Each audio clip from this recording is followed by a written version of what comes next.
Elena posa les mains sur le plan de travail de la cuisine et inspira profondément pour la 10e fois de la soirée, tentant d'apaiser le nœud qui se formait dans sa poitrine depuis la fin de l'après-midi. C'était son 38e anniversaire, et même si elle savait que Seayo n'était pas du genre à préparer des surprises, quelque chose en elle insistait à croire que, cette fois, ce serait différent. Un geste simple aurait suffi, rentrer tôt, la prendre tendrement dans les bras, dire « Joyeux anniversaire, mon amour ». Rien d'extraordinaire. Juste un peu d'humanité.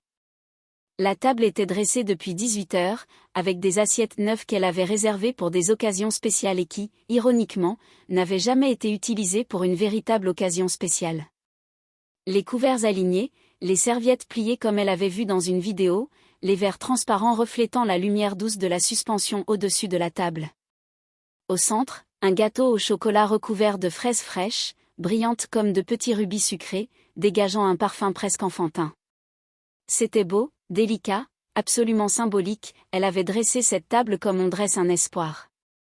L'horloge du micro-ondes marqua 19h01. Puis 19h05. Puis 19h10. Elena regarda son téléphone. Rien. Aucun message, à part des publicités et des notifications inutiles qui semblaient se moquer d'elle à chaque vibration silencieuse. Le gratin de pâte reposait sur la table depuis 20 minutes, encore chaud, mais déjà en train de perdre l'éclat de sa surface dorée. Un saladier attendait dans un coin, intact, inutile. C'était comme si toute la table était suspendue dans une attente tendue, une pause longue et inconfortable. Elena ajusta la robe bleu marine qu'elle avait choisie avec tant de soin. Le tissu, léger et souple, tombait parfaitement sur son corps, soulignant sa taille en douceur. Elle avait mis du parfum derrière les oreilles et sur les poignets, s'était légèrement maquillée, avait coiffé ses cheveux avec plus de soin que d'habitude. Pas par vanité même si elle aimait se sentir belle. Mais parce qu'elle voulait, même en secret, se sentir valorisée. Célébrée. Vue. À 17h, Seayo avait envoyé un message court, « Je sors tôt aujourd'hui. Prépare quelque chose de bon. » Elle avait interprété cela comme un présage. Un petit signe qu'il se souvenait de la date. Une étincelle d'espoir. Mais à 19h15, quand la clé ne tournait toujours pas dans la serrure, cette étincelle commençait à s'éteindre lentement, comme une bougie luttant contre le vent. Le silence dans l'appartement était si profond qu'elle pouvait entendre l'écho lointain des pas des voisins montant les escaliers.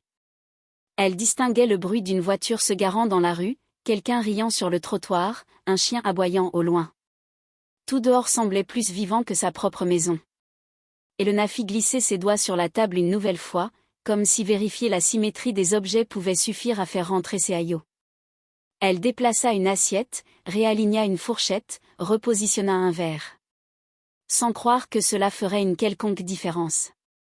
C'était seulement pour ne pas rester immobile.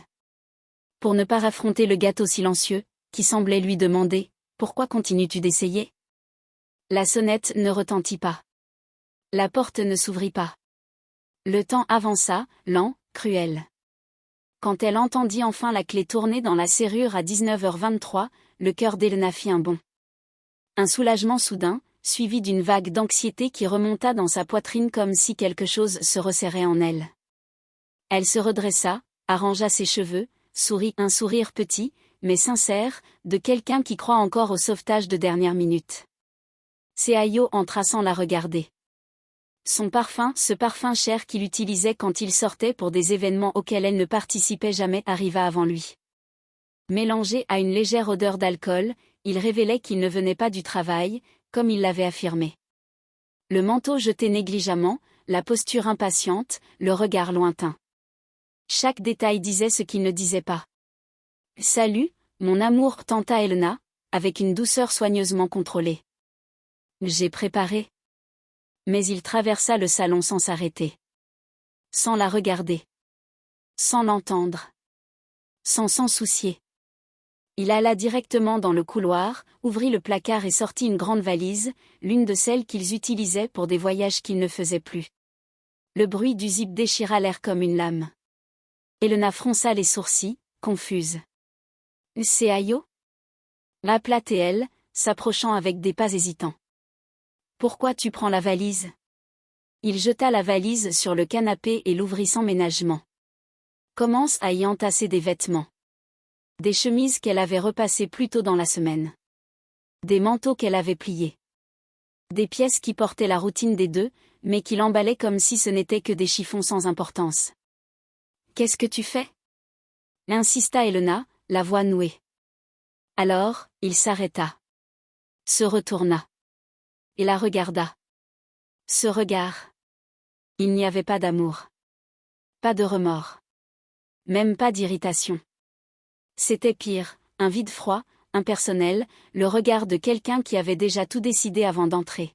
« Pars, Elena, dit-il, avec la même calme tranchante qu'on utiliserait pour annoncer quelque chose de trivial.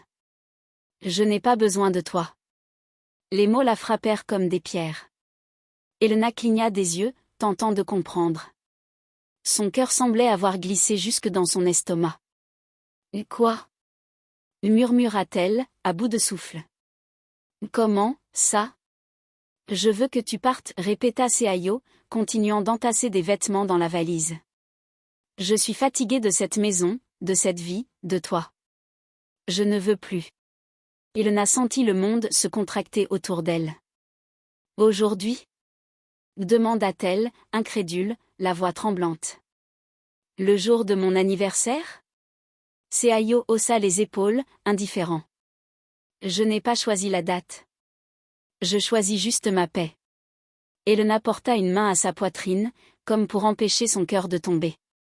Elle regarda la table dressée, le gâteau encore intact, les bougies qu'elle n'avait pas allumées parce qu'elle l'attendait. Tout semblait ridiculement naïf maintenant. « J'ai préparé le dîner, murmura-t-elle. Je n'ai rien demandé. Le gâteau. Elena, pour l'amour de Dieu, arrête.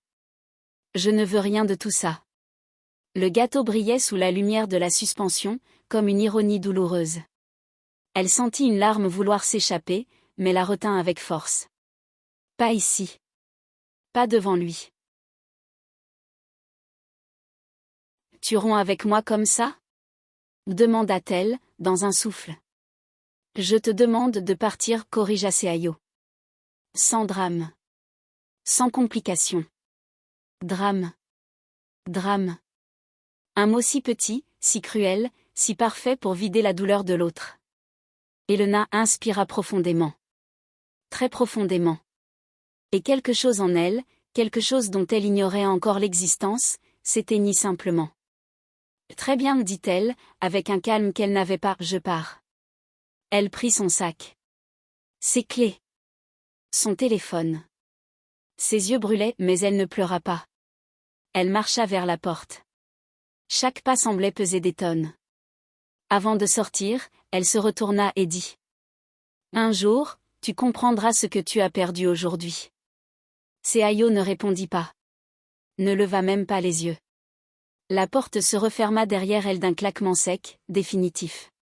Elena descendit les escaliers sans regarder en arrière. À ce moment-là, elle pensait que le pire était arrivé. Mais plus tard, quand Seayo ouvrirait cette même porte, il s'effondrerait d'une façon qu'il n'aurait jamais imaginée. La nuit était véritablement tombée après qu'Elena eut quitté l'appartement, mais Seayo ne s'en rendit pas compte. Il ne réalisa même pas que la porte s'était refermée avec une force inhabituelle, comme si elle avait clos non seulement une conversation, mais tout un cycle. Il resta immobile devant le canapé pendant quelques secondes, fixant la valise ouverte, les vêtements jetés pêle-mêle, le désordre qu'il avait lui-même créé 20 minutes plus tôt. Il inspira profondément, se frotta le visage avec les deux mains et laissa échapper un grognement agacé, comme si tout cela n'était que de la fatigue, comme si la réalité n'était pas en train de se dresser devant lui avec le poids d'une montagne. C'était censé être simple, murmura-t-il en marchant de long en large. Le salon sentait encore le parfum de la bougie aromatique qu'Elena avait allumée avec soin. Une douce vanille, mêlée à l'arôme chaud du repas prêt qui refroidissait sur la table. L'odeur sucrée du gâteau au chocolat emplissait l'air d'une manière presque douloureuse. Il était impossible d'ignorer que quelqu'un avait préparé tout cela avec attention, en pensant à lui, en pensant à l'occasion, en pensant à leur mariage, même si lui ne pensait plus à tout cela depuis longtemps. Seayo tenta de repousser ce sentiment. Et échoua. Il passa devant la table dressée sans regarder directement, mais il ne put empêcher son regard périphérique de capter l'image du verre rempli de jus qu'elle s'était servi, encore intact, le liquide orange immobile, froid. Il y avait un petit arrangement de fleurs au centre de la table, des fleurs dont il ne se souvenait même plus du nom, mais qu'Elena adorait. Elle disait toujours que la maison semblait vivante quand quelque chose y fleurissait, même si c'était simple. Seayo passait devant ces fleurs comme on passe devant un réverbère dans la rue, sans prêter attention. Mais maintenant, il remarqua. Et cela le dérangea. Il prit une bouteille de bière dans le réfrigérateur et l'ouvrit précipitamment, buvant une longue gorgée. Puis une autre. Il fit quelques pas vers la fenêtre et regarda la rue, tentant d'ignorer l'étrange serrement qui commençait à naître dans sa poitrine. Dehors, les lumières du quartier semblaient ordinaires, semblables à toutes les autres nuits. Des gens passant, quelqu'un refermant un portail, une voiture ralentissant pour se garer. Rien de grandiose. Rien de dramatique. La vie suivait son cours, identique. Mais en lui, quelque chose commençait à bouger, lentement, péniblement, comme un muscle atrophié qui tente de se réveiller après trop de temps. Il se tourna vers le salon, désormais bien trop silencieux. Le gâteau. La table. Les fleurs. La robe bleue qu'il pouvait encore voir par la fenêtre alors qu'elle descendait les marches, quelques secondes avant de disparaître du bâtiment. Il avait vu. Et fait semblant de ne pas voir. Seayo regarda de nouveau la valise. Il jeta la bouteille vide dans l'évier, où elle fit un bruit aigu en heurtant la vaisselle qu'Elena avait lavée plus tôt. Un instant, il ferma les yeux. Inspira profondément. Essaya de se convaincre qu'il avait fait ce qu'il fallait, qu'il avait vraiment besoin de cela, de la liberté qu'il croyait retrouver. Mais alors la sonnette retentit. Un son sec, dur, inattendu. Il fronça les sourcils. Par réflexe, il essuya ses mains sur son pantalon et marcha jusqu'à la porte. Et Elena ? Appela-t-il dans un élan automatique, avant même d'ouvrir. Mais ce n'était pas elle. C'était le voisin du 3e étage, Monsieur Walter, un homme âgé avec qui Seayo échangeait rarement plus que quelques monosyllabes pressées dans l'ascenseur. Walter tenait une petite enveloppe à la main, avec le nom Seayo écrit dessus, à la main, d'une écriture que Seayo reconnut instantanément. Elena. C'était son écriture. Cette écriture qu'il avait toujours trouvée belle, organisée, douce. Elle m'a demandé de vous remettre ça, dit Walter d'une voix basse et gentille. Elle est sortie d'ici un peu émue. J'ai pensé que c'était important. Seayo prit l'enveloppe sans dire un mot. Le voisin hocha la tête et repartit, le laissant sur le seuil, le cœur battant sans raison claire. Il referma la porte. S'assit sur le canapé. Fit glisser son doigt sur l'enveloppe, hésitant de longues secondes avant de l'ouvrir. À l'intérieur, il y avait une feuille pliée en 3. Une feuille simple, mais lourde. Lourde pour de vrai, d'un poids qui ne se mesure pas en grammes, mais en regret. Il l'ouvrit. L'écriture d'Elena remplissait la page. Astérisque astérisque, Seayo. Je ne voulais pas que mon anniversaire se termine ainsi, mais peut-être qu'il n'a jamais vraiment commencé. Ce n'est pas à cause de la fête, ni du gâteau, ni de la table. Mais parce qu'il y a longtemps que nous ne sommes plus nous. Je t'ai vu t'éloigner chaque jour. Et j'ai essayé de te ramener. Aujourd'hui, j'ai seulement compris que je tirais quelqu'un qui ne voulait pas rester. Je pars parce que tu l'as demandé. Mais aussi parce que je réalise que je partais déjà depuis un moment, intérieurement. Tu n'as fait que rendre physique ce qui se passait en moi depuis longtemps. J'aimerais dire que je suis en colère, mais ce n'est pas le cas. Je suis triste. Et fatiguée. Mais pas vaincue. Je ne te souhaite aucun mal. Je te souhaite de la clarté. Pour moi, et pour toi. Astérisque astérisque. Son écriture était nette, précise, mais Seayo sentait chaque phrase entrer comme des lames fines, silencieuses, impossibles à retirer. Il termina de lire et laissa tomber la lettre sur la table. Pour la première fois de la soirée, son corps trembla légèrement. Quelque chose de chaud monta dans son visage, mais il cligna rapidement des yeux, refusant d'admettre cette sensation. Il se leva et tenta d'occuper son esprit avec quelque chose de concret. Il recommença à fermer la valise, y poussant les vêtements avec force, comme s'il pouvait écraser en même temps l'inquiétude croissante. Mais il s'arrêta. Et observa autour de lui plus attentivement. La table. Le gâteau. La bougie non allumée. La chaise où elle s'était assise pour attendre. Le silence profond qui n'existait pas quand elle était là. Un silence qui n'était pas la paix. C'était l'absence. La cuisine semblait différente. Le salon semblait plus grand. L'appartement semblait vide. Et Seayo réalisa qu'il venait de faire partir la seule personne qui donnait un sens à cet endroit. Il se passa la main sur le visage. Inspira profondément. Soudain, tout se condensa en lui de manière écrasante. Les choix impulsifs. Les réponses sèches. Les nuits à rentrer tard. Les silences. L'indifférence. Il avait toujours cru qu'il aurait le temps. Toujours cru qu'elle attendrait. Qu'elle supporterait. Qu'elle resterait. Mais maintenant, elle n'était plus là. Un serrement violent lui prit la poitrine, comme si l'air manquait.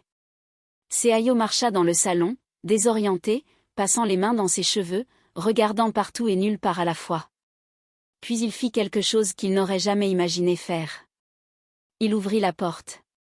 Et au moment même où l'air froid de la nuit entra, quelque chose en lui s'effondra, comme si le vent avait arraché ses dernières défenses. Il s'adossa au mur du couloir. Inspira profondément. Son corps tremblait. Ses mains étaient moites. Sa gorge brûlait. Et, pour la première fois depuis très longtemps, Seayo pleura. Pleura comme quelqu'un qui réalise trop tard qu'il a perdu quelque chose qui n'a pas de retour. Elena marchait sur le trottoir avec des pas lents, presque automatiques, comme si son corps connaissait le chemin mais que son esprit se trouvait ailleurs. Le vent nocturne soufflait légèrement, assez froid pour lui donner la chair de poule, mais pas assez pour la faire s'arrêter. Sa robe bleue oscillait doucement, accompagnant le rythme incertain de ses pas. Les lampadaires éclairaient la rue de tons jaunâtres, créant des ombres qui allongeaient sa silhouette sur le sol. Elle n'avait pas pleuré. Pas encore. Pas en descendant les escaliers de l'immeuble. Pas en traversant le portail. Pas en marchant dans la rue presque déserte. Il y avait en elle un étrange calme. Un silence intérieur qui n'était pas de la paix, mais une suspension de tout, comme si son cœur, trop blessé, était entré en mode de protection. Une sérénité fausse, fragile, prête à se briser au moindre contact plus fort. En tournant au coin de la rue, son téléphone vibra dans son sac. Elle s'arrêta, hésita, inspira profondément, puis sortit l'appareil. Seayo affichait l'écran.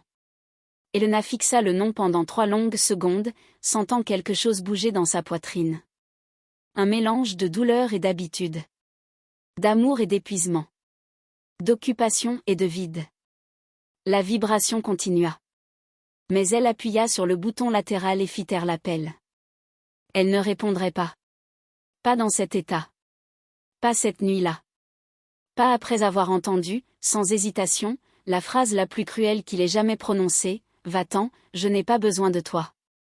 Elle rangea le téléphone dans son sac et reprit sa marche, essayant d'organiser ses pensées. Mais plus elle avançait, plus des souvenirs remontaient, comme des bulles brisant la surface d'un lac profond. Elle se souvint de la première fois où Seayo l'avait vue pleurer des années auparavant, lorsqu'ils sortaient encore ensemble. Il l'avait serrée fort dans ses bras, avait passé les doigts dans ses cheveux et lui avait dit qu'il ne laisserait jamais personne la blesser ainsi. Qu'elle méritait douceur, attention, protection. Qu'il serait son port sûr. Et pendant un temps, il l'avait été. Dans les premières années de mariage, Seayo était gentil, attentionné, dévoué. Il préparait le café le dimanche, laissait de petits billets affectueux sur le frigo, envoyait des messages au milieu de la journée disant qu'elle lui manquait. Elena se souvenait de ces petites choses comme on revoit une vieille photo, délavée mais encore belle. Le problème, c'est qu'avec les années, les photos s'étaient brouillées. Les gestes avaient diminué. Les mots étaient devenus durs. Son regard s'était éloigné. Et elle avait commencé à lutter seule pour maintenir quelque chose qui devait être à deux. Elena savait, au fond d'elle, que cet éloignement n'était pas apparu soudainement. Il avait commencé en silence, dans les détails, comme lorsque Seayo, fatigué du travail, cessait de l'embrasser en arrivant. Ou lorsqu'elle racontait sa journée et qu'il répondait seulement « ouais » sans vraiment écouter. Ou lorsque sont venues les excuses « je suis occupé, on parle demain, je verrai ça plus tard ». Petit à petit, la maison autrefois pleine de vie était devenue un espace où elle marchait sur la pointe des pieds pour ne pas déranger. Et le plus triste, c'est qu'elle s'y était habituée. Comme quelqu'un qui ajuste son corps à la forme d'un lien confortable. Comme quelqu'un qui se façonne au silence. Lorsqu'elle réalisa où elle se trouvait, Elena reconnut la façade éclairée de la petite cafétéria qu'elle fréquentait en fin d'après-midi quand elle voulait mettre de l'ordre dans ses pensées. L'endroit était presque vide. Un couple conversait près de la fenêtre et un jeune homme tapait frénétiquement sur son ordinateur portable. L'odeur de café fraîchement moulu emplissait l'air, chaude, accueillante, presque familière. Elle poussa la porte et entra. La clochette tinta. La serveuse, une femme au sourire doux nommée Clarisse, leva les yeux et sourit. « Bonsoir, Elena. Ça va ?» Pendant un instant, elle pensa répondre « oui ». Puis, un autre instant, « non ». Mais aucune réponse ne semblait juste. « Une tisane de camomille, s'il vous plaît, dit-elle simplement. Clarisse acquiesça et commença à préparer la boisson. Elena se dirigea vers une table au fond, s'assit et posa les mains sur le bois froid. Elle inspira profondément plusieurs fois, comme si elle tentait de ramener à l'intérieur quelque chose qui s'échappait, sa force, sa lucidité, sa capacité à avancer. Son téléphone vibra de nouveau. Encore, c'est Ayo. Elena ferma les yeux. Pourquoi insistait-il maintenant? Pourquoi n'y avait-il pas pensé avant? Pourquoi les gens ne réalisent-ils la valeur de ce qu'ils ont qu'en le perdant? La sonnerie cessa. Et presque aussitôt, une nouvelle notification apparut. Cette fois, un message. Elle hésita avant de déverrouiller son téléphone. Mais elle le fit. C'est Ayo, s'il te plaît, réponds. Rien de plus. Aucune excuse. Aucune explication. Aucune émotion. Juste, réponds. Elena éteignit l'écran et éloigna le téléphone, comme s'il s'agissait d'une pierre brûlante qu'on ne peut pas garder en main trop longtemps. Clarisse posa la tasse fumante sur la table. Voilà, ma chérie. Si tu as besoin de quoi que ce soit, je suis là. Elena remercia d'un sourire faible. Elle prit la tasse entre ses mains et sentit la chaleur du thé réchauffer ses doigts et, d'une certaine manière, réchauffer un peu son âme aussi. Elle en but une gorgée lente, essayant d'ordonner ses pensées qui allaient et venaient comme des vagues désorganisées. Son cœur commença enfin à brûler. Pas d'anxiété. Mais de tristesse. Une larme coula. Elle l'essuya rapidement. Mais une autre suivit. Puis encore une. Jusqu'à ce qu'Elena ne tente plus de retenir quoi que ce soit. Assise seule dans une cafétéria presque vide, elle pleurait doucement, se permettant de ressentir tout ce qu'elle avait contenu pendant que Seayo la chassait de chez eux comme si elle n'était qu'un objet remplaçable. Les larmes roulèrent silencieusement, glissant sur sa peau comme de petites confessions. Elle ne pleurait pas seulement pour la fin. Elle pleurait pour les années. Pour les tentatives. Pour les conversations jamais eues. Pour les nuits à l'attendre. Pour les silences qu'elle avait avalés. Pour l'amour qu'elle avait donné et qui n'était pas revenu. Et surtout, elle pleurait pour elle-même. Après quelques minutes, elle essuya son visage, respira profondément plusieurs fois et termina son thé avant qu'il ne refroidisse. Elle devait décider de ce qu'elle ferait maintenant. Où elle irait. Comment elle réorganiserait sa vie à partir de ce point. Sa première idée fut de chercher un hôtel. Mais ce serait cher. La seconde, appeler une voiture et se rendre chez sa sœur, qui habitait à 40 minutes. Elena prit son téléphone pour écrire à Luisa, mais avant qu'elle ne tape le moindre mot. Un nouveau message arriva.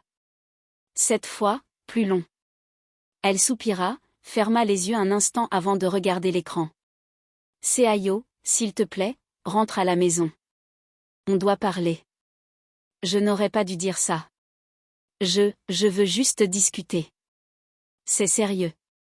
Les mains d'Elena tremblèrent légèrement. Mais pas pour la raison que Seayo imaginait. Il était tard. trop tard pour des conversations impulsives. Pour des regrets instantanés. Pour des promesses jetées dans la panique. Elle ouvrit son sac, y glissa le téléphone et se leva. Elle devait sortir. Prendre l'air. Penser loin de toute notification qui pourrait faire vaciller son cœur. En quittant la cafétéria, la nuit semblait encore plus froide. C'est alors que le téléphone sonna à nouveau. Elena s'arrêta. Regarda l'écran. C'est Ayo. Cette fois, elle répondit. Mais elle ne dit rien. Elle écouta. Et de l'autre côté, la voix qui surgit n'avait rien à voir avec la voix dure qu'il avait utilisée quelques heures plus tôt. C'était une voix brisée. Et Elena, murmura Seayo, respirant comme quelqu'un qui avait pleuré. S'il te plaît, reviens. Elena ferma les yeux. Sentit son cœur s'accélérer. Mais quelque chose en elle, quelque chose de nouveau, de ferme, resta debout. Seayo, dit-elle calmement. Pas ce soir. Et elle mit fin à l'appel. La nuit, autrefois silencieuse, semblait maintenant infinie. Et elle n'avait aucune idée de comment l'aube changerait tout. Le soleil n'était pas encore complètement levé quand Elena ouvrit les yeux. Une bande pâle de lumière traversait le rideau de la petite chambre louée dans la pension simple où elle avait décidé de passer la nuit, un choix fait plus par urgence que par confort. La chambre était petite, avec des murs beiges et des meubles en bois anciens, mais silencieuse. Et le silence était tout ce dont elle avait besoin à ce moment-là. Elle se tourna lentement dans le lit, sentant ses muscles tendus, comme si elle avait passé la nuit à courir. En réalité, elle n'avait pas vraiment dormi. Chaque fois qu'elle fermait les yeux, l'image de la valise ouverte sur le canapé revenait. Le son de la voix de Seayo résonnait comme s'il était à côté d'elle. « Va-t'en, je n'ai pas besoin de toi. » Elena s'assit sur le lit et posa les coudes sur ses genoux, se frottant le visage avec les mains. Sa respiration était irrégulière, lourde. La nuit précédente ressemblait à un cauchemar vivant, mais ce n'en était pas un. C'était réel, aussi réel que la douleur qui pulsait encore dans sa poitrine. Son téléphone reposait sur la petite table de chevet. 2 nouveaux messages. 3 appels manqués. L'un d'eux envoyé à 3h14. Elle n'en ouvrit aucun. C'était comme s'il y avait 2 Elena en elle, une qui voulait lire, savoir, comprendre ce que Seayo avait à dire, et une autre qui réclamait le silence, la distance, qui voulait l'empêcher de retomber encore dans le cycle qui l'avait tant blessée. Elle se leva lentement, se rendit à la petite salle de bain et ouvrit le robinet. L'eau froide coula sur ses mains avant qu'elle ne les porte à son visage, la réveillant d'un choc doux. Quand elle leva les yeux vers le miroir, elle vit quelque chose de différent, pas vraiment de la force, mais un trait de détermination. Comme si, malgré le chaos, un fil de clarté commençait à se former. Elle prit une douche lentement, laissant l'eau couler sur ses épaules comme si elle pouvait laver le poids accumulé de la veille. Elle enfila un jean, un haut clair, attacha ses cheveux en un chignon simple et inspira profondément avant de quitter la chambre. En passant par la réception, la dame qui tenait la pension lui adressa un sourire bienveillant. « Tu as bien dormi, ma chérie ?» demanda-t-elle. Elena faillit répondre « oui », mais ne voulut pas mentir. « Un peu », répondit-elle. « Merci pour tout. » La dame acquiesça et lui tendit la clé de la chambre où elle avait laissé sa valise temporairement. « Si tu as besoin de rester une nuit de plus, tu me le dis. » Elena lui rendit son sourire en guise de remerciement. Dehors, l'air du matin était frais. Le quartier était silencieux, à part les aboiements lointains d'un chien et le bruit d'un camion poubelle qui passait au loin. Le ciel se teintait de tons pastel, une transition douce entre la nuit et le jour qui arrivait. Elle marcha jusqu'à une boulangerie proche et s'assit à une table dans un coin, commandant un café noir et une tartine grillée. En attendant, elle alluma son téléphone non pas pour voir les messages de Seayo, mais pour écrire à quelqu'un qui comptait vraiment.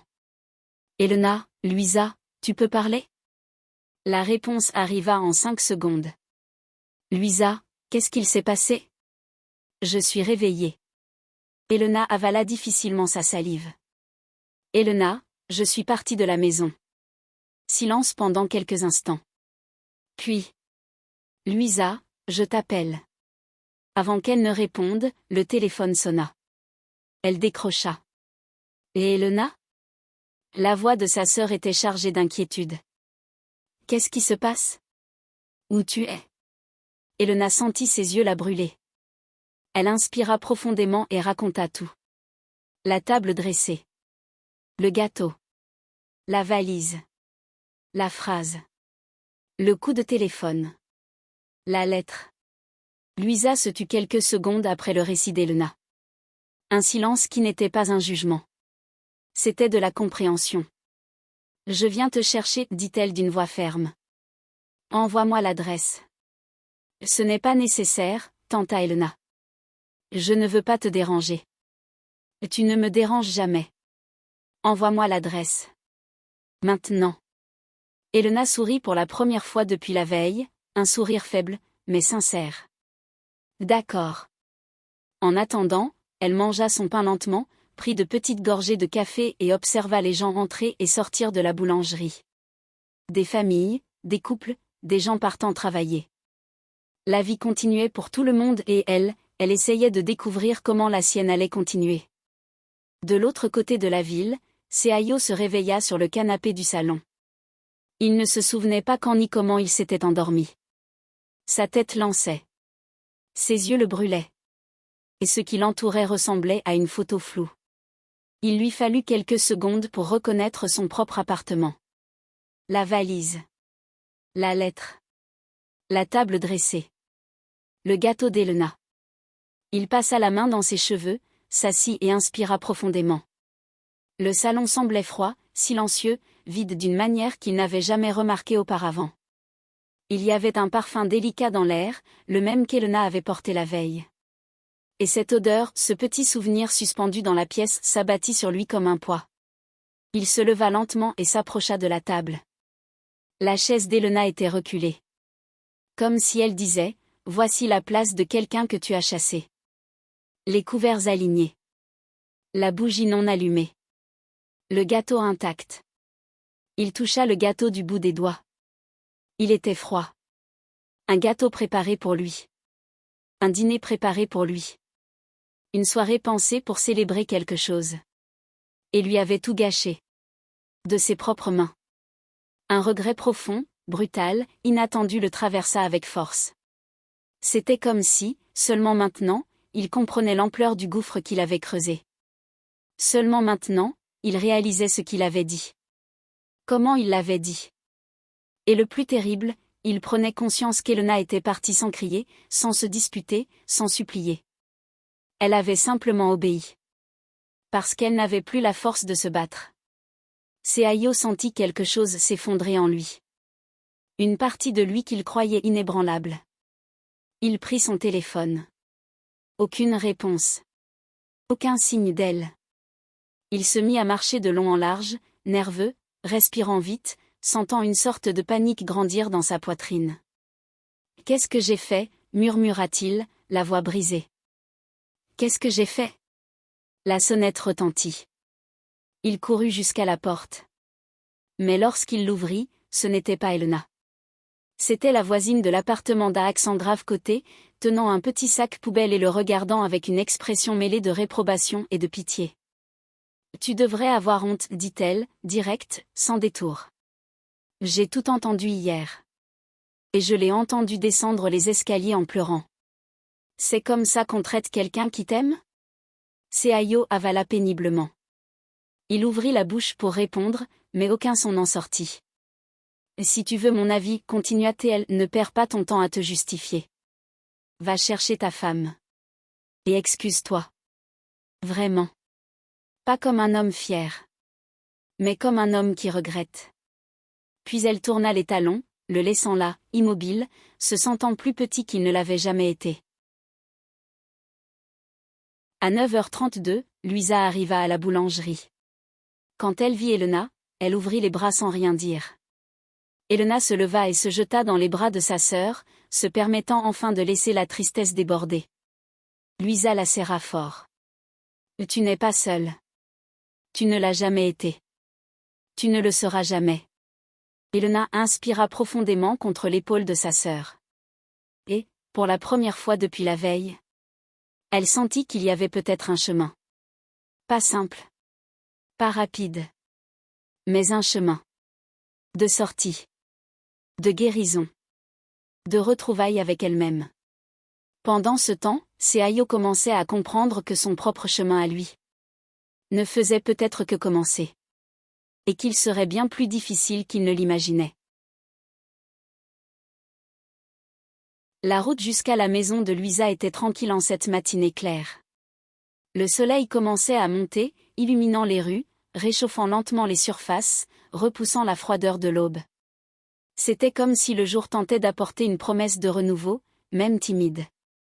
Elena observait le paysage défiler par la fenêtre pendant que sa sœur conduisait prudemment.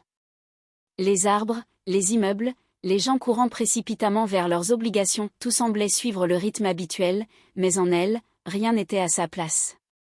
Luisa gardait une main sur le volant et posait l'autre discrètement sur le genou de sa sœur, lui offrant un réconfort silencieux. Elle ne parlait pas beaucoup. Ce n'était pas nécessaire. La présence de Luisa suffisait à stabiliser le sol sous les pieds d'Elena. Après une demi-heure de trajet, elles arrivèrent au petit pavillon où Luisa vivait avec son mari, André, et leur jeune fils, Gabriel. La façade blanche, les plantes colorées dans le petit jardin, les rideaux bleus à la fenêtre, cet endroit représentait tout ce qu'Elena n'avait plus, de l'accueil.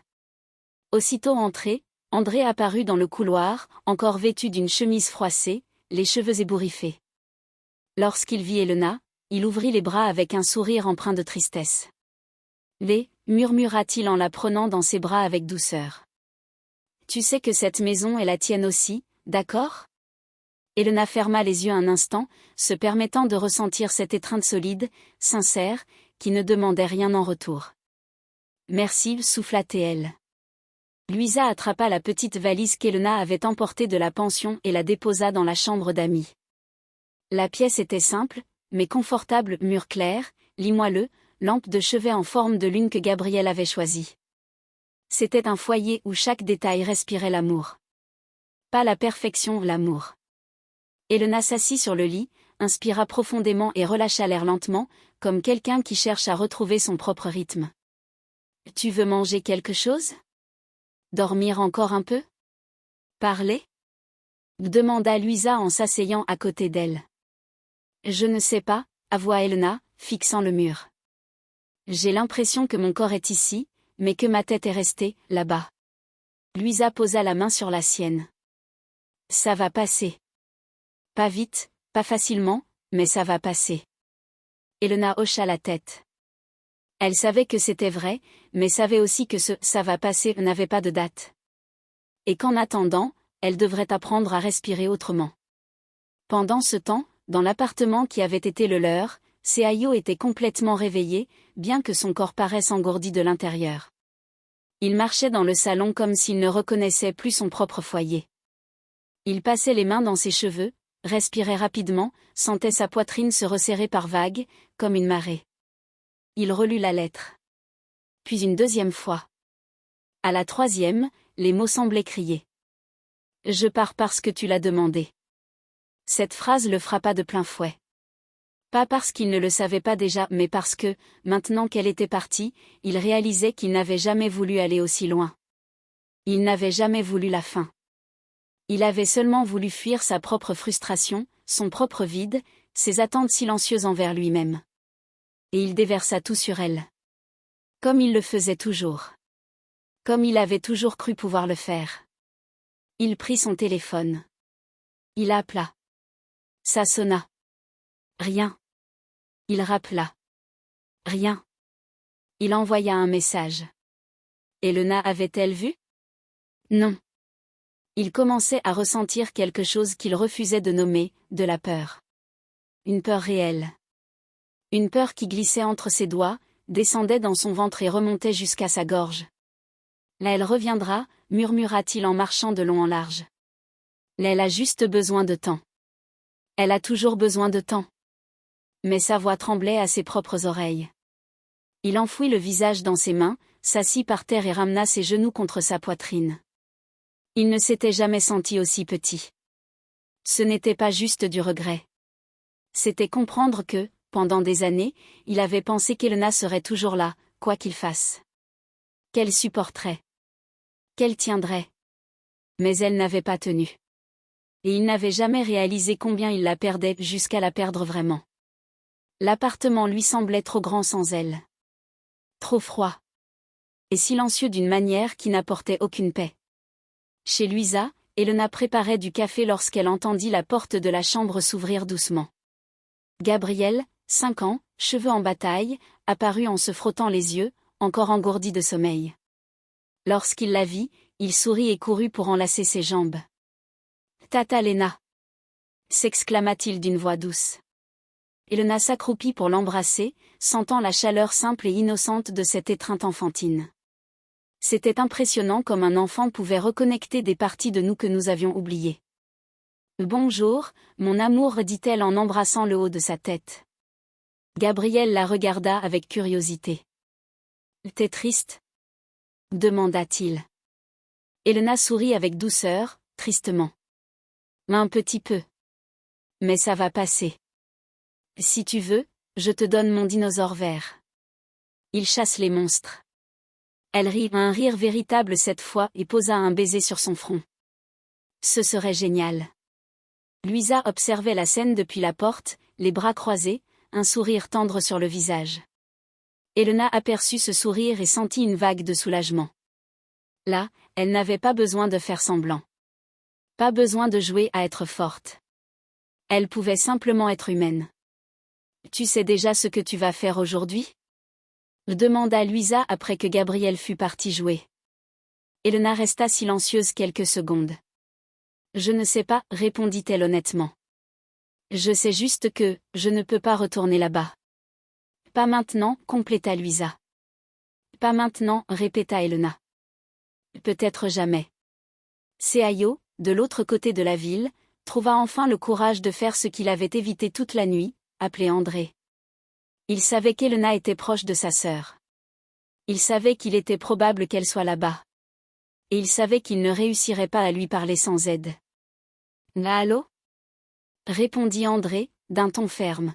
« André, c'est Seayo. »« répondit-il, sans cacher la froideur. « Qu'est-ce que tu veux ?» Seayo ferma les yeux et inspira profondément. « J'ai besoin de parler à Elena. » André laissa échapper un rire incrédule. « Après ce que tu as fait ? » J'ai eu tort. Je sais que j'ai eu tort. Tort ? Coupa André, irrité. Tu as mis ta femme dehors le soir de son anniversaire, Seayo. Une erreur, c'est faire tomber un verre. Ce que tu as fait porte un autre nom. Seayo sentit son estomac se retourner. Je veux juste lui parler, s'il te plaît. André soupira, exaspéré. Elena ne veut pas te parler maintenant. Et tu vas respecter ça. J'ai besoin. Non, Seayo. Répondit André avec fermeté. Ce n'est pas une question de ce que toi tu veux. C'est une question de ce qu'elle a besoin. Et elle a besoin de distance. Seayo se frotta le visage, désespéré. Et dis-lui que je rappellerai plus tard alors. Je ne dirai rien. C'est une adulte, elle sait ce qu'elle veut. Si elle veut te parler, elle le fera. André, s'il te plaît. Au revoir, Seayo. Et il raccrocha. Seayo resta figé, téléphone à la main, incapable d'y croire. Il n'avait pas l'habitude d'être bloqué. D'être interrompu. D'être empêché. Mais André avait raison. Ce choix ne lui appartenait plus. Et cela le désespérait encore davantage. Chez Louisa, Elena tentait d'organiser ses pensées. Elle ressentait un mélange de soulagement et de douleur. De liberté et de peur. De tristesse, quelque chose de nouveau, très doux, comme une brise timide dans le fond de sa poitrine. La sensation que peut-être, juste peut-être, elle avait fait le premier pas pour récupérer quelque chose qu'elle avait perdu depuis longtemps. Elle-même. Louisa s'assit à côté d'elle. « Elena, dit-elle doucement. Tu sais qu'il va essayer de te contacter encore, n'est-ce pas ?» Elena regarda par la fenêtre. « Je sais. Et qu'est-ce que tu vas faire quand il le fera ?» Elena réfléchit quelques secondes. Puis répondit, avec une fermeté qui la surprit elle-même. « Je vais penser à ce qui est meilleur pour moi. Pas à ce qu'il veut, lui. Louisa sourit. Un sourire rempli de fierté. Et à ce moment-là, sans le savoir, Elena commençait une transformation qui changerait tout. Pour elle. Pour Seayo. Pour leur mariage. Et pour ce qui allait venir ensuite. La matinée avançait lentement, teignant le ciel de nuances dorées et bleuâtres, lorsqu'Elena décida de prendre un peu d'air sur le petit balcon de la maison de Louisa. Il n'y avait là que 2 chaises et quelques plantes que sa sœur insistait pour entretenir malgré son quotidien chargé. Le vent était léger, presque timide, mais suffisamment frais pour lui nettoyer l'esprit. Elle s'assit, posa les bras sur ses genoux et laissa sa tête reposer entre ses mains. Malgré le silence de la maison, son esprit, lui, ne se taisait pas. Les pensées s'entrechoquaient comme des vagues qui ne cessent de se briser. L'anniversaire. La valise. La phrase qui résonnait comme une cicatrice ouverte, « Va-t'en, je n'ai pas besoin de toi ». Et, en contraste, la vision de Seayo en larmes lisant la lettre, le visage brisé, la respiration désordonnée, les yeux écarquillés suppliant pour quelque chose qui n'était déjà plus à sa portée. Elena soupira. Elle était fatiguée. Pas seulement physiquement, elle était épuisée d'avoir porté une vie entière sur les épaules sans que personne ne remarque le poids. Dans la cuisine, Louisa préparait du café et coupait des fruits pour Gabriel, qui regardait des dessins animés dans le salon. André lisait les nouvelles sur son téléphone. Il leva les yeux lorsqu'il remarqua Elena entrer avec une expression calme, mais encore fragile. « Tu as dormi un peu plus ?» demanda-t-il. « J'ai essayé, répondit-elle. Mais ma tête est pleine. »« C'est normal, dit Louisa en lui tendant une tasse de thé. Tu as vécu un choc, Elena. Ça prendra du temps. » Elena serra la tasse entre ses mains comme on tient un talisman. Parfois, murmura-t-elle, j'ai l'impression que j'aurais peut-être pu éviter tout ça. Peut-être que j'ai trop attendu, peut-être que je l'ai laissé me traiter d'une manière dont personne ne devrait être traité. Louisa posa une main sur la sienne. Ce n'est pas ta faute. Peu importe le nombre de « peut-être » que ton esprit invente. Ce que Seayo t'a fait est cruel. Et ça t'a profondément blessé. Elena ferma les yeux quelques instants. L'arôme du thé, doux et chaud, s'élevait dans l'air et apportait un peu de calme, mais la blessure en elle battait encore. « Je l'ai aimé pendant si longtemps, murmura-t-elle. Je l'aime encore, mais, je ne sais pas si ça compte encore. » Louisa inspira profondément avant de répondre. L'aimer ne signifie pas accepter d'être détruite. Elena hocha lentement la tête.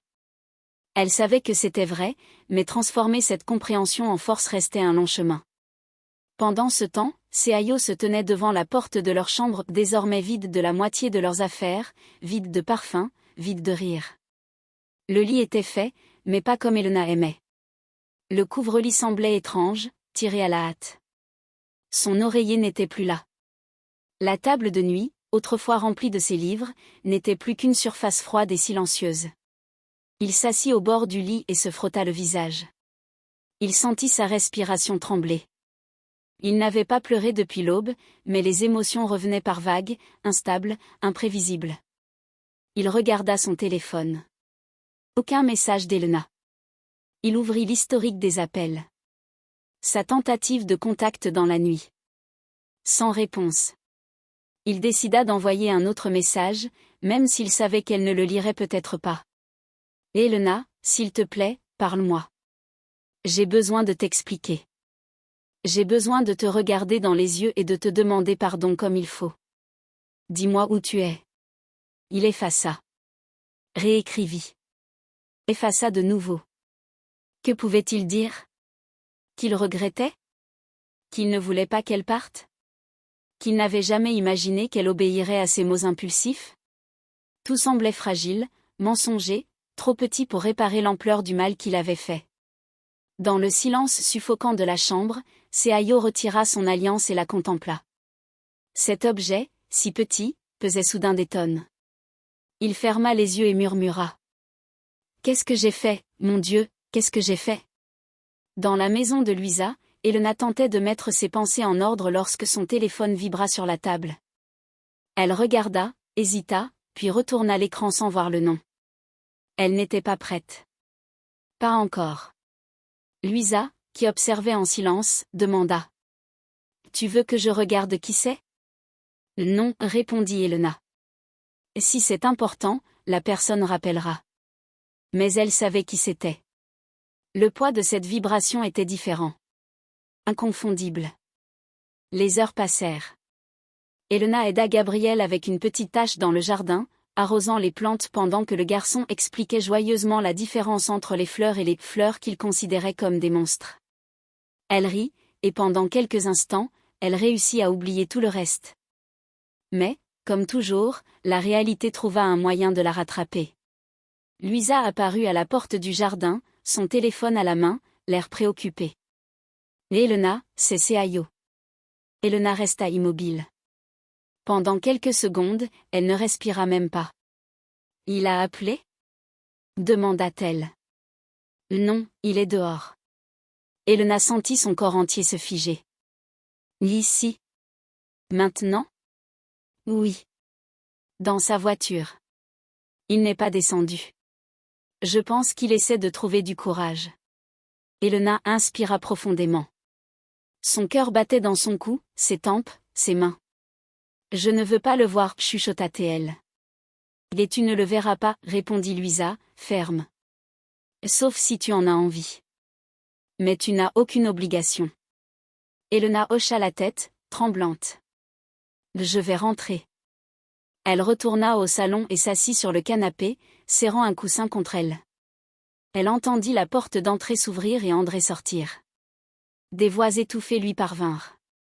André parlait bas, mais fermement. Et Seayo? Seayo semblait dévasté, la voix brisée. Gabriel s'approcha, sentant la tension dans l'air. Tata Lena, mon dinosaure t'a protégé? Elena força un sourire et lui caressa les cheveux. Beaucoup. Tu n'imagines pas à quel point. Quand André revint, il referma la porte avec précaution. Il est parti, annonça-t-il. En pleurant. Elena mordit sa lèvre inférieure et baissa les yeux. Son cœur se serra non par culpabilité, mais par une constatation douloureuse. L'homme qu'elle avait aimé pendant tant d'années ne semblait réaliser ses actes que maintenant. Quand ella Gianao estava mela. Louisa s'assit près d'elle. Tu te sens bien? Je ne sais pas, répondit Elena d'une voix faible. Une partie de moi a eu mal, mais une autre s'est sentie soulagée qu'il n'ait pas insisté davantage. Ça veut dire que tu commences à guérir. Elena inspira profondément. Peut-être. Mais elle savait aussi que la tempête n'était pas passée. Ni pour elle, ni, encore moins, pour Seayo.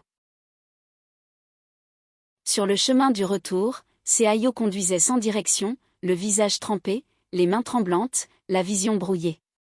Il ne se souvenait plus de ce qu'il avait dit, ni de ce qu'André avait répondu. Il ne se souvenait que de la porte fermée. De la sensation d'être dehors. Pas seulement de la maison, mais de la vie d'Elena. Il gara la voiture sur un parking vide et posa la tête contre le volant, laissant les larmes tomber librement. J'ai besoin d'elle, murmura-t-il. J'ai besoin d'elle. Pour la première fois, il commençait à comprendre qu'il n'avait pas besoin d'elle comme soutien pour sa vie, mais comme une partie de lui-même. Et cela l'effrayait. Parce qu'il avait peut-être compris trop tard. Cette nuit-là, alors qu'Elena tentait de dormir dans la chambre d'amis, regardant le plafond éclairé par la douce lumière de la lampe lune, elle murmura enfin pour elle-même des mots qu'elle n'avait jamais eu le courage de prononcer. Peut-être que je peux vivre sans lui. Et cette pensée, simple et puissante, allait tout changer dans le chapitre suivant. La nuit avait été longue, et l'aube apporta une lumière pâle qui passait par les coins de la fenêtre de la chambre d'amis. Elena ouvrit les yeux lentement, sentant sa respiration calme, même si sa poitrine portait encore un poids familier. La douleur n'avait pas disparu, mais elle avait changé de forme. Elle n'était plus un coup direct, mais un rappel. Une cicatrice qui commençait à se refermer. Elle se leva doucement, s'assit au bord du lit et se passa la main sur le visage. La lampe en forme de lune était encore allumée, diffusant cette lueur douce qui apaisait en Gabriel et qui, sans qu'elle s'en rende compte, l'apaisait elle aussi désormais. Dans le couloir, elle entendit de petits pas. Gabriel apparut à la porte avec son pyjama à dinosaure, serrant contre lui le lapin en peluche qu'Elena lui avait offert quelques mois plus tôt. En la voyant éveillée, il sourit. « Bonjour, Tata Lena. » dit-il en courant vers elle. Elena sourit et le prit dans ses bras. « Bonjour, mon amour. » Il posa la tête sur son épaule pendant quelques secondes, comme s'il sentait qu'elle avait besoin de cette étreinte plus qu'elle ne l'avouait. Puis il leva les yeux vers elle et demanda. « Tu vas rester ici pour toujours ?» Elle sourit avec douceur. « Je ne sais pas, mon petit. Mais je serai toujours tout près. » Dans la cuisine, Luisa préparait des crêpes pendant qu'André remuait le café. L'air sentait le beurre fondu et le miel. Quand Elena entra, tous les deux la regardèrent avec attention, comme pour vérifier si elle avait bien dormi, si elle allait mieux, si elle avait besoin de soutien. « Assieds-toi, dit Luisa en tirant une chaise pour elle. Elena s'assit et soupira profondément. « J'ai besoin de parler avec vous, commença-t-elle, en jouant distraitement avec le coin de la serviette. Luisa et André échangèrent un regard. « À propos de Seayo ?» demanda André. Elena acquiesça. « Il est revenu hier. J'ai entendu sa voix, et quand André a dit qu'il pleurait dehors, moi, » elle fit une pause, cherchant ses mots, « j'ai eu mal. Mais je n'ai pas ressenti l'envie de courir derrière lui. » Luisa posa sa main sur la sienne. « Ça veut dire beaucoup, ça. » Elena inspira profondément. « Je crois que j'ai besoin de fermer ce cycle de la bonne manière. J'ai besoin de le voir. Pas pour revenir. Mais pour lui dire que c'est fini. » Un silence lourd tomba sur la table. André fut le premier à parler. « Tu en es sûr ? Il n'est pas stable. Il peut essayer de te manipuler émotionnellement. » « Je sais, répondit Elena. Mais je suis restée prisonnière de ce mariage pendant si longtemps que, si je ne dis pas ces mots en le regardant dans les yeux, j'ai l'impression que je vais toujours garder un reste de doute. » Luisa rapprocha sa chaise. « Alors on vient avec toi. » Elena esquissa un léger sourire. « Non. Je dois faire ça seule. » Luisa hésita, mais finit par acquiescer. De l'autre côté de la ville, Seayo était assis sur le canapé, l'expression dévastée. Il n'avait pas dormi. Pas mangé. Pas quitté l'appartement depuis qu'il était revenu de devant la maison de Luisa. Le salon était plein de verres d'eau à moitié vides, de restes de nourriture froide et de vêtements jetés partout. Le chaos extérieur reflétait parfaitement le chaos intérieur. Il tenait son téléphone dans une main, l'écran ouvert sur la conversation avec Elena. Dernier message envoyé par lui. « S'il te plaît, laisse-moi te voir. » Dernière réponse d'elle. Aucune. Le silence d'Elena était la torture la plus intense qu'il ait jamais connue. Et pour la première fois depuis longtemps, il n'essayait pas de se justifier. Il ressentait. Elle lui manquait. Il se sentait coupable. Il regrettait. Il avait peur de la fin. Et plus que tout, il sentait que peut-être, son amour à lui était arrivé trop tard. Lorsque l'horloge indiqua 10h20, Elena enfila un haut simple, un jean et une veste légère. Elle attacha ses cheveux, inspira profondément et se regarda dans le miroir. Il y avait quelque chose de différent. Quelque chose qu'elle ne reconnaissait pas complètement mais qu'elle avait très envie de mieux connaître. De la force. Luisa l'accompagna jusqu'à la porte. « Tu es sûre ? » demanda-t-elle. « Oui. Appelle si tu as besoin de quoi que ce soit. » « J'appelle. » Elena prit les clés de la voiture et sortit. Le ciel était couvert, mais la température agréable. Un vent léger passait entre les arbres et faisait bouger les branches doucement, presque avec tendresse. Elle conduisit jusqu'à l'immeuble où elle avait vécu pendant des années. La façade grise, les vitres teintées, la loge du gardien si familière. C'était étrange de revenir là maintenant. Comme si cet endroit avait servi de décor à une autre vie. Arrivée devant la porte de l'appartement, elle resta immobile quelques secondes. Ce numéro. Cette porte. Cette poignée qu'elle avait tournée tant de fois, avec amour, avec précipitation, avec fatigue. Elle inspira profondément et frappa. De l'autre côté, des pas hésitants. La poignée tourna. La porte s'ouvrit. Et Seayo apparut. Les yeux rouges. Les cheveux en bataille. L'expression ravagée. Comme s'il avait vieilli de 10 ans en 2 jours. En la voyant, ses lèvres tremblèrent. Et Elena. Elle resta droite. Son cœur battait vite, mais ses pieds étaient fermes. On peut parler? Demanda-t-elle. Il ouvrit la porte en grand et s'écarta pour la laisser entrer. Elle fit quelques pas à l'intérieur. Et alors, pour la première fois, elle vit le chaos qu'il avait créé autour de lui. Le salon en désordre, l'odeur de nourriture oubliée, la table pleine de papier froissé, le plaid tombé au sol. Le reflet parfait de son chaos intérieur. Commença Seayo, mais sa voix se brisa. Je ne savais pas si tu viendrais. J'ai attendu, toute la nuit. Elena leva la main. Seayo. Laisse-moi parler d'abord. Il hocha la tête, inspira profondément, essayant de se reprendre. Elena se plaça face à lui, ni trop près, ni trop loin. Je suis venue parce que j'avais besoin de te regarder dans les yeux et de te dire quelque chose. Il déglutit avec difficulté. Je sais que j'ai promis beaucoup de choses, poursuivit-elle. J'ai attendu beaucoup. J'ai essayé beaucoup. Mais tu m'as mise à la porte le jour de mon anniversaire. Et même si tu étais en colère, stressé, fatigué ou frustré, rien de tout ça ne justifie ce que tu as fait.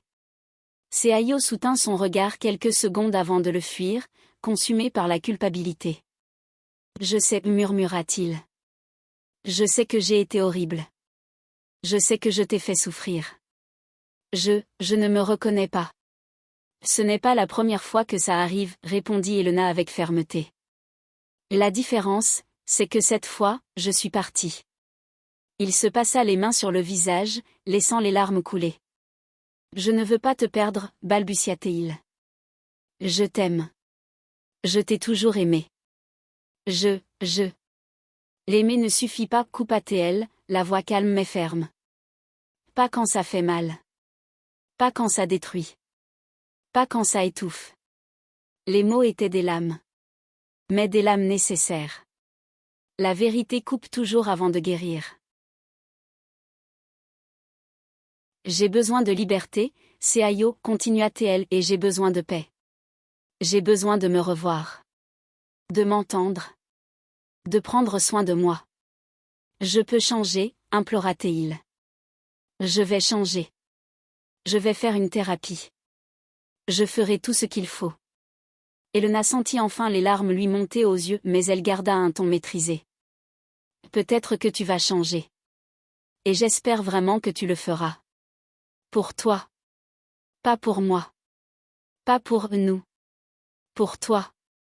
Seayo ferma les yeux, laissant son chagrin exploser. Alors, c'est fini? Demanda-t-il, la voix brisée. Elena inspira longuement.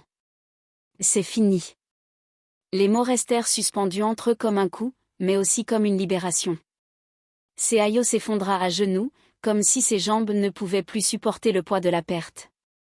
Il pleurait avec l'âme à nu, et Elena sentit sa propre poitrine se fissurer en silence, mais elle ne recula pas. Elle se pencha seulement pour poser la main sur son épaule. Je ne te souhaite aucun mal, murmura-t-elle. J'espère que tu trouveras un chemin meilleur que celui-ci. Tu en as besoin. Il leva vers elle un regard désespéré. Je t'ai perdu. Non, répondit-elle en se redressant. Tu m'as laissé partir. Tu t'en rends compte seulement aujourd'hui. Elena marcha jusqu'à la porte, serrant son sac contre elle. Avant de sortir, elle se retourna une dernière fois. Prends soin de toi, Seayo. Et elle referma la porte. Il n'y avait plus de retour en arrière. L'ascenseur semblait lent, mais Elena sentait sa poitrine devenir plus légère. Une douleur forte, oui, mais une douleur qui libère. Une douleur qui guérit. Une douleur qui murmurait, pour la première fois depuis longtemps. Tu t'es choisi, toi. Lorsqu'elle arriva au rez-de-chaussée, elle inspira profondément l'air frais. Elle avait l'impression que le monde entier était en train de changer. Ou peut-être que c'était elle qui changeait. Elle monta dans la voiture, posa les mains sur le volant et sourit. Le premier vrai sourire depuis son anniversaire. Et, tandis qu'elle avançait sur l'avenue, elle pensa à l'avenir, non pas à ce qu'elle avait perdu, mais à ce qu'elle pouvait désormais construire. Un avenir où elle n'aurait plus besoin de se rapetisser. Où elle n'aurait plus peur d'être abandonnée. Où elle n'aurait plus à mendier l'amour comme une aumône. Un avenir où elle apprendrait enfin à s'aimer elle-même. Et ce n'était que le début.